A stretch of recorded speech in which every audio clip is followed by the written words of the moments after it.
Now, some of you, this will be a more pertinent question than to others, but what about the adjustment going from a small family-centered school to a larger high school? How did you deal with that transition? Going from my 17-child class here to 127 in the then Montgomery High is actually quite a loss for me. Because I'm so used to this. I mean, these kids I was in class with were my siblings. And I still view them very much in the same way. I still feel very close to all the people who are in class with me. We're spread across the world right now, but we still keep in touch and engage and get together. It's just, but going from such a wonderful, nurturing, close environment to this much larger, cold, indifferent environment, it was quite an adjustment. But I did feel the benefit that I had such a secure place to be when I was going through my formative years. I think that also with any social adjustment, of course I went to PDS, which had kids that had gone there from first grade and kindergarten, but also new students, and of course I was in that group.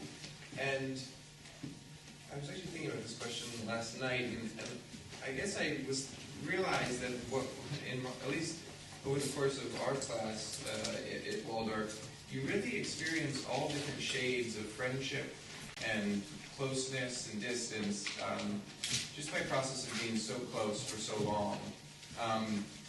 And so I almost think that being in a Waldorf class gives you a lot of social or a lot of experience in that area, to the point where when you do go to a place with a lot more students, you're still able to develop close friendships and relationships with anyone, provided that it might be in a smaller group. I mean, at PDS, there was 105 kids in my grade, and no one was friends with all 105 children. I mean, that's never the case. So whether you are in a 17-person class, maybe that's your friend group. As you know, at Waldorf, you can be friends with everyone in your class. It's possible, certainly by 8th grade. And so then when you move to a bigger school, I mean, I think you develop the same social structure that you would at Waldorf, because that's probably how many close friends you could have anyways. So I don't notice, it's not like I got to PDS and I was like, whoa, I got to conquer a lot more friends here. There are 100 of them, but I have to be friends with all of them.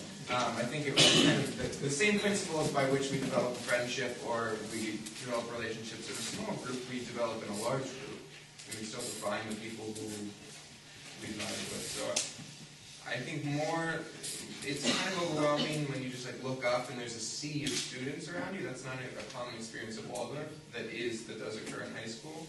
But beyond that, I think, provided that our experience with other students is good at Waldorf,